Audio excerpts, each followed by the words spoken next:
কমিটির পক্ষ থেকে আপনাদের সকলকে ধন্যবাদ জানাচ্ছি। হাতিবান্ধা মালতীপাড়া নবপ্রভাত যুব সংঘের উদ্যোগে 21তম শ্রী শ্রী কাত্যায়নী পূজা উৎসব আমাদের এই পূজা মণ্ডপের সভাপতি শ্রী হেমন্ত সরকার এখানে উপস্থিত রয়েছেন। আমাদের মাঝে উপস্থিত রয়েছেন আমাদের সখীপুর উপজেলা BNP, Hatibandha union BNP, Sakhipur উপজেলার বিভিন্ন অঙ্গ সংগঠনের নেতৃবৃন্দ, হাতিবান্ধা ইউনিয়নের বিভিন্ন পর্যায়ের নেতৃবৃন্দ এবং হাতিবান্ধা ইউনিয়নের চেয়ারম্যান জনাব শাহজাহান খান রবি এবং এই ইউনিয়নের মেম্বারবৃন্দ, সাবেক মেম্বারবৃন্দ এবং এই এলাকার গণ্যমান্য ব্যক্তিত্ব, বিশেষ করে এই পূজা মণ্ডপে উপস্থিত ভক্তবৃন্দ, সবাইকে শুভেচ্ছা জানাচ্ছি। আমি আমার কথা বাড়াতে চাই না। আমরা যে কথাগুলো বলতে এসেছিলাম, আমার মনে হয় আমাদের সবগুলা কথা আমাদের নরেশ বাবু, আমাদের চেয়ারম্যান শাহজাহান খান রবি, আমাদের সবুল রাজা সহ ইতিপূর্বে যারা বক্তব্য রেখেছেন সবই বলেছে। আমি সেই কথার পুনরাবৃত্তি করতে চাই না। আমি শুধু এটুকুই বলতে চাই, আপনারা যেমনি ভাবে এই ইউনিয়নের আওয়ামী লীগের একজন মনোনীত প্রার্থী ছিল, আমি যতটুকু জানি, তারপরেও এমন একটি ছেলেকে বেছে নিয়েছেন যাকে আপনারা সব সময় কাছে পেয়েছেন, কাছে পাবেন। আমার অত্যন্ত প্রিয় এবং তার পিতার সাথে আমার অনেক গভীর সম্পর্ক ছিল। অত্যন্ত প্রিয় সুশীল ছেলে আমাদের শাহজাহান খান রবি, তাকে বেছে নিয়েছিলেন বিপুল ভোটের মাধ্যমে। সেই শাহজাহান খান রবি এবং আমাদের বাবু নরেশ চন্দ্র, এটা অনেকেই জানেন না, বাবু নরেশ চন্দ্র এক সময় বিএনপিও করতো আমাদের সাথে, সেই জন্ম লগ্ন থেকে। হ্যাঁ, কালের প্রেক্ষাপটে মানুষের অনেক পরিস্থিতির কারণে পরিবর্তন ঘটে, সেইটা কোনো দোষের বিষয় আমি মনে করি না। কারণ কোন রাজনৈতিক দলের সদস্য হওয়া তার রাজনৈতিক অধিকার। আমরা দেখতে যাব সেই মানুষটা জনগণের কাজে লাগে কিনা, জনহিতকর কাজ করে কিনা। জনবিরোধী কাজে লিপ্ত কোনো মানুষ, সে যে দলই করুক না কেন, তাকে আমরা চাই না। তাই আজকে আপনাদের মাঝে, আমাদের ধারে ধারে যে মানুষটি 30-40 বছর ধরে ঘুরছেন, সেই মানুষটির কথা বলার অপেক্ষা রাখে না।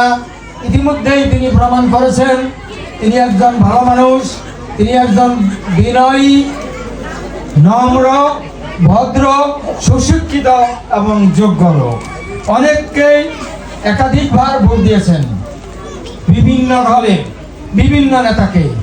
আমাদের আলহাজ অ্যাডভোকেট আহমেদ আজম খান ইতিমধ্যেই সকল দলমত, জাতি, ধর্ম নির্বিশেষে সকলের কাছে একটি গ্রহণযোগ্য ব্যক্তিত্ব হিসেবে নিজেকে প্রমাণ করতে পেরেছেন। আগামী দিনে আমাদের দেশের প্রেক্ষাপটে আলহাজ অ্যাডভোকেট আহমেদ আজম খানকে যদি আমরা ধানের শীষে ভোট দিয়ে নির্বাচিত করতে পারি, তাহলে আমি মনে করি আমাদের এই এলাকার মানুষ, সখীপুরের মানুষ, বাসাইলের মানুষ তথা টাঙ্গাইলের মানুষ নিরাপদে, শান্তিতে, নির্বিঘ্নে বসবাস করবে, যার যার ধর্মীয় অধিকার, রাজনৈতিক অধিকার, সামাজিক অধিকার পালন করার মাধ্যমে। তাই আমার কথা আর বাড়াতে চাই না।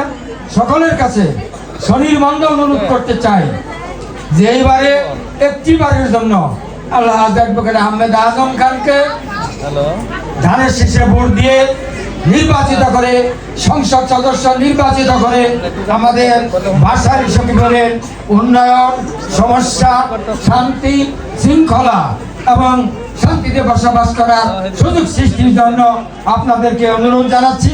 সেই সাথে একটা বিষয় আপনাদেরকে আশ্বস্ত করতে চাই, আমরা যে রাস্তাঘাট যেভাবে দেখলাম এখানকার সমস্যা দেখলাম ইতিমধ্যেই আমরা নেতাকে জানিয়েছি, তিনি বলেছেন যে আমার উন্নয়ন কর্মকাণ্ড মসজিদ মন্দির সকল জায়গায় সমানভাবে সমগতভাবে এবং সুশৃঙ্খলভাবে বন্টন হবে এবং সেই বন্টনটা আমরা হাতীবান্ধা ইউনিয়ন থেকেই শুরু করব ইনশাআল্লাহ। তাই আপনাদেরকে অনুরোধ জানাতে চাই, একটিবারের জন্য হলেও আলহাজ অ্যাডভোকেট আহমেদ আজম খানকে ধানের শীষে ভোট দিয়ে তার কথা প্রমাণের জন্য আপনারা ভোট দিবেন। ইতিপূর্বে বহুবার বহুজনকে দিয়েছি, কেউ কথা রাখেনি। আমরা একটিবার দেখতে চাই তিনি যা বলছেন, তিনি যা করবেন, কি করবেন, সেই পরীক্ষার জন্য আপনারা আমাদের সাথে কাঁধে কাঁধ মিলিয়ে সকল মিলে একটিবার আলহাজ অ্যাডভোকেট আহমেদ আজম খানকে নির্বাচিত করুন। সেই সাথে আবারও ব্যক্ত করতে চাই আমাদের নরেশ বাবু, আমাদের চেয়ারম্যান শাহজাহান খান রবি এবং মেম্বারশিপ সহ এই এলাকার গণ্যমান্য সহ সকল শ্রেণী পেশার মানুষ যদি ঐক্যবদ্ধভাবে এইবার ভোট দিয়ে জয়যুক্ত করেন, তাহলে আগামী দিনে অবশ্যই অবশ্যই এই এলাকার উন্নয়ন হবে, সমস্যার সমাধান হবে। এই আশাবাদ ব্যক্ত করে সকলকে আন্তরিক ধন্যবাদ ও অভিনন্দন, কৃতজ্ঞতা জানি আমার বক্তব্য এখানে শেষ করছি। বাংলাদেশ জিন্দাবাদ, বাংলাদেশ জাতীয়তাবাদী দল জিন্দাবাদ। এই এলাকার মানুষ বেঁচে থাকুক সুন্দরভাবে। ধন্যবাদ সবাইকে।